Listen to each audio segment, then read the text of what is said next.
السلام علیکم ناظرین، سیاست ٹی وی کے پرائم ٹائم میں آپ سب کا تہدید سے استقبال ہے۔ میں ہوں فرزان احمد۔ سب سے پہلے پیش ہے پرائم ٹائم کی headlines. Chief minister Revanth Reddy نے کہا کہ بی آر ایس دراصل BRSS ہے۔ کہا بی جے پی اور BRS صرف کانگریس کے خلاف الزامات لگانے میں ہے مصروف۔ تلنگانہ کے سابق وزیر KTR کو سپریم کورٹ سے لگا جھٹکا۔ فارمولا ای کارز میں مبینہ مالی بدعنوانیوں کے کیس میں مداخلت سے عدالت عظمیٰ کا انکار۔ آئندہ مالی سال 2025-2026 تک برقی شرحوں میں کوئی اضافہ نہیں ہوگا۔ چیف منسٹر ریونت ریڈی اور بھٹی وکرمارک نے اجلاس میں مشورے کے بعد کیا فیصلہ۔ کانگریس کا نیا ہیڈ کوارٹر سیکولرزم، جمہوریت اور سماجی انصاف کی بنیاد پر قائم پائیدار جامع ترقی کی علامت۔ RSS پر کانگریس صدر کھڑگے اور پارٹی کے سابق صدر راہل گاندھی کی سخت تنقید ہے۔ اور شمالی مغربی کنارے میں جنین کیمپ پر بزدل صہیونی فوج کا فضائی حملہ، کم سے کم 6 فلسطینی شہری ہوئے شہید۔ ہیڈ لائنز آپ نے دیکھی اور پیش خبروں کی تفصیلات شروعات کریں گے بڑی خبروں سے۔ چیف منسٹر ریونت ریڈی نے کہا کہ BRS دراصل BRSS ہے۔ انہوں نے دہلی میں میڈیا سے بات چیت کرتے ہوئے BRS اور BJP کو بھی شدید تنقیدوں کا نشانہ بنایا۔ انہوں نے بھی کہا کہ قانون اپنا کام کر رہا ہے، جبکہ BRS قیادت صرف کانگریس پر الزامات لگانے میں مصروف ہے۔ کہیں پر بھی کوئی کسی کے خلاف اگر اٹیک کیے تو پولیس کا کاروائی شروع کی ہے۔ اب جا کر دیکھو کہیں پر لا اینڈ آرڈر کا مدعا کچھ آگے تو ترنت پولیس نے انٹروین ہو گئے، کیسے کرمنل کیسز بھی بک کیے۔ مگر پچھلے سرکار نے تو وہ کام کر نہیں تھا، تو پولیس ساتھ لے کر کانگریس کے آفسوں پہ اٹیک ہو رہا تھا۔ مگر اس بار ایسا نہیں ہے، کہیں پر کوئی غلطی ہو گئی تو بھی سرکار سدھارنے کے لیے کوشش کرے، ہم کو کوئی سکھانے کا ضروری نہیں ہے۔ جو BRS ہے وہ BRSS، تو وہی آئیڈیالوجی میں جانے کے لیے کوشش کر رہے۔ جو بھارتی جنتا پارٹی دیش بھر کانگریس کے خلاف جو آروپ لگاتا ہے، ابھی تلنگانہ میں BRS وہی آروپ لگا رہا ہے کہ BRS سے کچھ سیکھنے کا ضروری نہیں ہے۔ ہم لوگ قانون صحیح طریقہ سے چلانے کے لیے کانگریس پارٹی کوشش کریں گے۔ اب تلنگانہ میں وہی کام کر رہا ہے۔ ابھی BJP والے جھوٹے الزام رکھنے میں ماہر ہے، اسی لیے بھارتی جھوٹا پارٹی کہا۔ تو بھارتی جنتا پارٹی جو کہہ رہے ہیں اس کے اوپر اب زیادہ دھیان دینے کا ضروری نہیں ہے۔ جو آزادی کے خلاف موہن بھگوت جی نے جو کہا، ابھی مودی جی صاف کرنا ہے کہ وہ موہن بھگوت جی کے ساتھ ہے، نہیں تو۔ تلنگانہ میں مختلف مسابقتی امتحانات کے تواریخ کا اعلان اعلیٰ تعلیم کونسل نے کر دیا ہے۔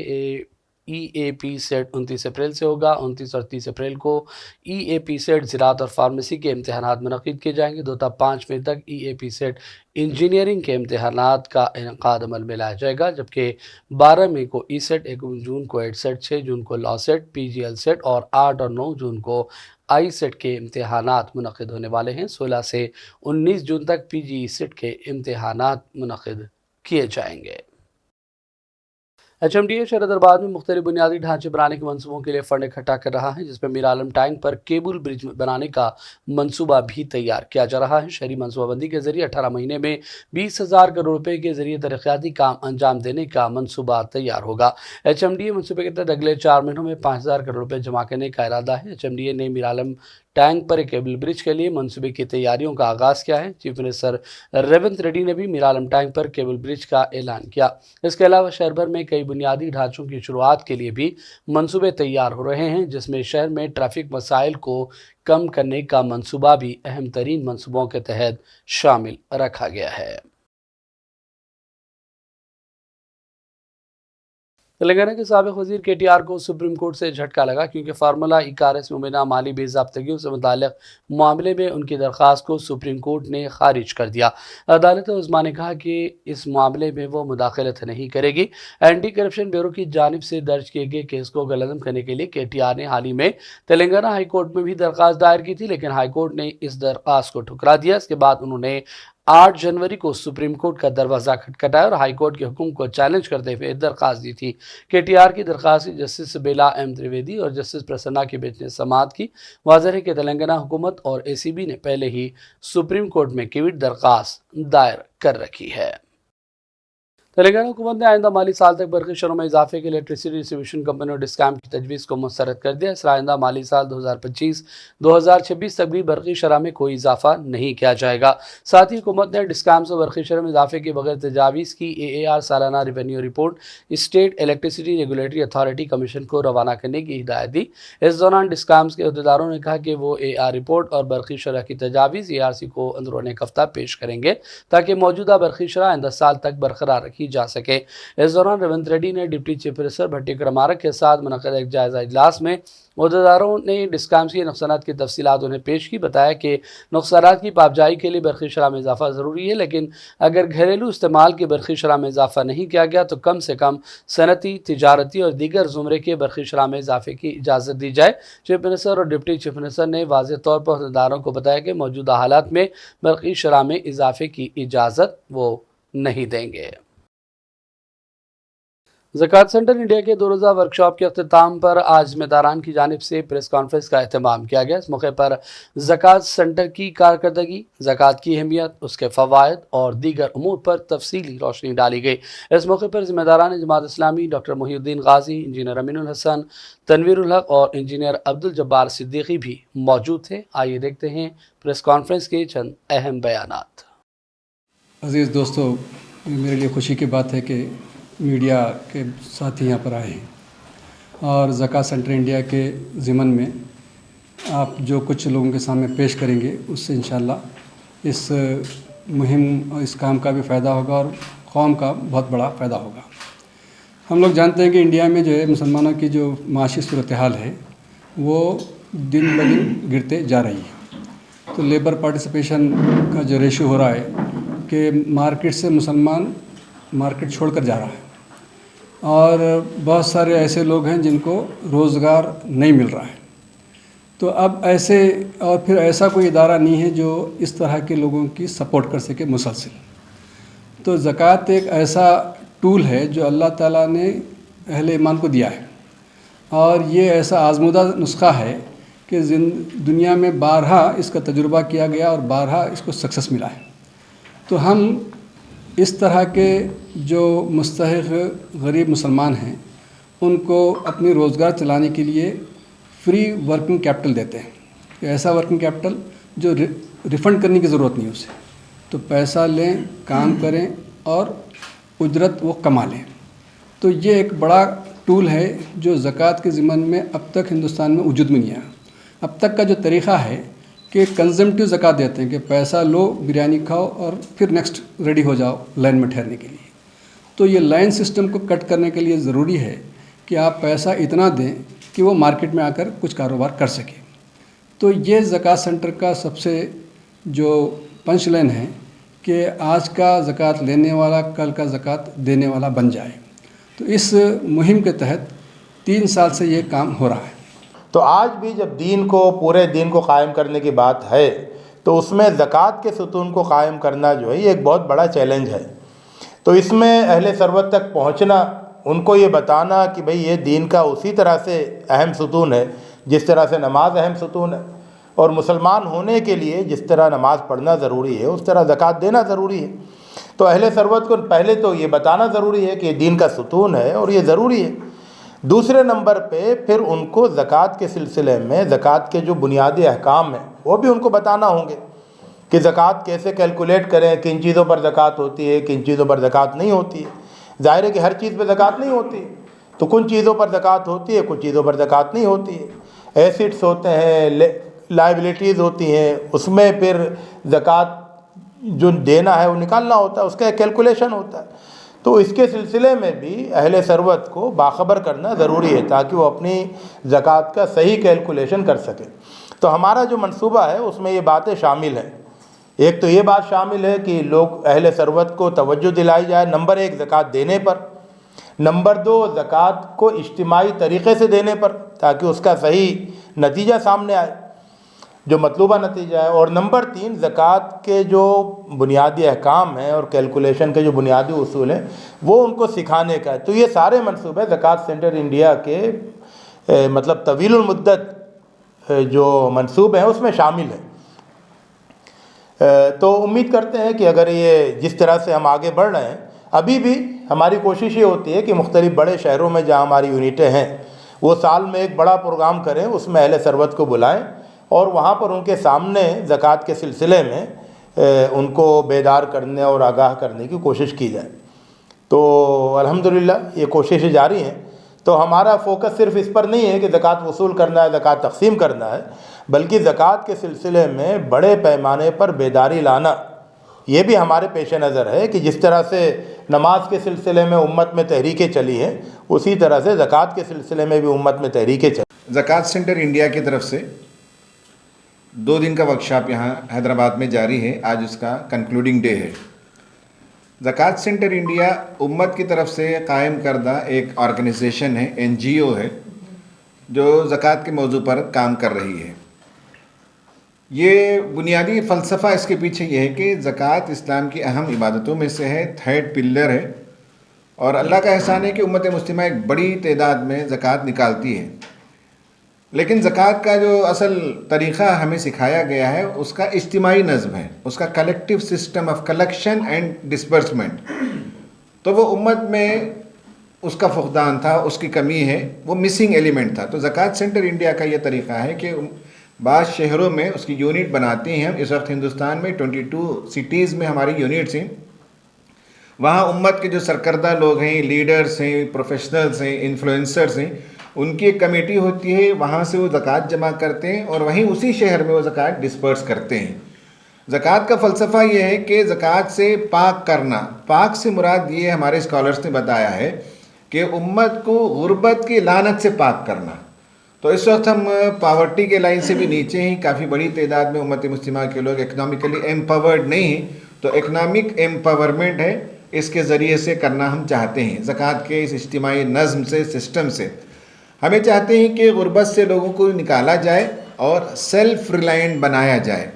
اس کے لیے فائنانشیل کیپٹل کی ضرورت ہے تو وہ بھی دیتے ہیں، اس کے علاوہ ٹریننگ چاہیے تو وہ بھی کرتے ہیں۔ ڈسبرسمنٹ کی ہماری ایک ٹیم ہے، وہ جا کر جائزہ لیتے ہیں فیلڈ میں، اور جو ایلیجیبل کینڈیڈیٹس ان کو سلیکٹ کرتے ہیں، پھر یونٹ میں ڈسکس کرنے کے بعد جو ریئلی ایلیجیبل لوگ ہیں ان کو ٹک کیا جاتا ہے، پھر ان کا ڈسبرسمنٹ ہوتا ہے، پھر ان کی ہینڈ ہولڈنگ بھی ہوتی ہے، پروفیشنل ٹریننگ بھی ان کو دی جاتی ہے، راستے بھی بتائے جاتے ہیں۔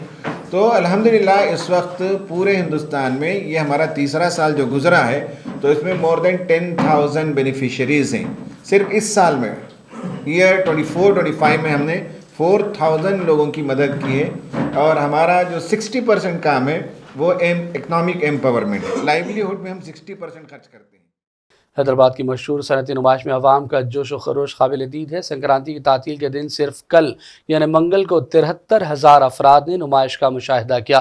تعطیلات کے دنوں میں روزانہ تقریباً لگ بھگ 60,000 افراد نمائش دیکھنے پہنچ رہے ہیں، جہاں سے وہ پسندیدہ گھریلو اشیاء، کپڑے اور کھانے پینے کا سامان خریدتے دیکھے گئے۔ پولیس نے نمائش میں آنے والوں کی حفاظت کو یقینی بنانے کے لیے سخت اقدامات کیے۔ انسداد بم اسکواڈ کی ٹیم میں، جن میں 3 ACPs اور 9 انسپکٹرز بھی شامل ہیں، تعینات کیا گیا۔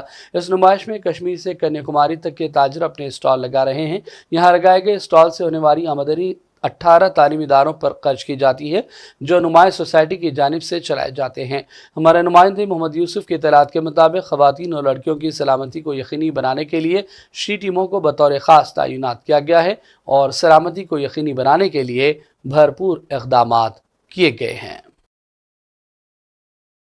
سیاست کی جانب سے 139واں دو رشتوں کا پروگرام آج ریڈ روز فنکشن ہال لامپلی حیدرآباد میں منعقد کیا گیا۔ درجنوں افراد نے اس پروگرام میں شرکت کی۔ یاد رکھے وقتاً فوقتاً یہ دو پروگرام منعقد کیا جاتا ہے اور سینکڑوں رشتے طے پاتے ہیں۔ سرپرستوں کے لیے رشتے تلاش کرنے کا یہ ایک منفرد موقع سیاست نے فراہم کیا ہے۔ شہر حیدرآباد میں چائنا کے مانجے سے کئی افراد کے زخمی ہونے کے واقعات دیکھتے ہوئے کمشنر پولیس حیدرآباد CV آنند نے رد عمل ظاہر کیا اور کہا کہ سب کی ذمہ داری ہے کہ اس چائنی مانجے کے استعمال کو روکنے کے لیے رضاکارانہ طور پر آگے آئے۔ انہوں نے کہا کہ مانجا بڑی مقدار میں دستیاب ہے کیونکہ اسے مقامی طور پر تیار کیا جاتا ہے۔ انہوں نے کہا کہ اگر آپ ای-کامرس ویب سائٹ پر آرڈر کریں گے تو مانجا آپ کے گھر پہنچ جائے گا۔ انہوں نے کہا کہ جلد ہی ای-کامرس گوداموں کی تلاشی لی جائے گی۔ کمشنر نے کہا کہ وہ منتظمین سے ملاقات کا اہتمام کریں گے۔ تمام افراد کو چاہیے کہ وہ بھی چینی مانجے کے خلاف مہم میں آگے آئے۔ ریاست اتر پردیش کے پریاگراج میں جاری مہاکمبھ میلے سے واپسی کے دوران ایک بس کو آگ لگ گئی، جس کی وجہ سے تلنگانہ کا ایک شخص زندہ جھلس کر ہلاک ہو گیا۔ یہ واقعہ متھرا کے قریب پیش ہے۔ ذرا کے مطابق جھلس کر ہلاک ہونے والے شخص کی شناخت تلنگانہ کے ضلع نرمل کے پالسی گاؤں کے رہنے والے 60 سالہ ایس دروپت کے طور پر کی گئی ہے۔ اور اب بڑھتے ہیں چند اہم قومی اور عالمی خبروں کی جانب۔ کانگریس صدر ملکارجن کھڑگے اور پارٹی کے سابق صدر راہل گاندھی نے کانگریس کے نئے ہیڈ کوارٹر کو سیکولرزم، جمہوریت اور سماجی انصاف کی بنیاد پر قائم پائیدار جامع ترقی کی علامت قرار دیا اور کہا کہ عمارت ہماری اقدار کی عکاسی کرتی ہے۔ کھڑگے اور راہل کے علاوہ سونیا گاندھی نے بھی اس افتتاحی تقریب میں شرکت کی۔ RSS پر تنقید میں کانگریس لیڈروں نے کہا کہ موہن بھاگوت کے بیانات جمہوریت مخالف اور آئین کے خلاف ہیں، لیکن وہ جانتے ہیں کہ اس ملک کی بنیاد ہم آہنگی، امن اور اتحاد پر ہے۔ راہل نے کہا کہ کانگریس پارٹی کا نیا ہیڈ کوارٹر اندرا بھون جمہوریت، قوم پرستی، سیکولرزم کی علامت ہے۔ یہ لاکھوں لوگوں کی محنت اور قربانی کا نتیجہ ہے۔ چیف منسٹر تلنگانہ ریونت ریڈی سمیت دیگر کئی ریاستوں کے کانگریس لیڈروں نے بھی دہلی میں ہوئی اس افتتاحی تقریب میں شرکت کی۔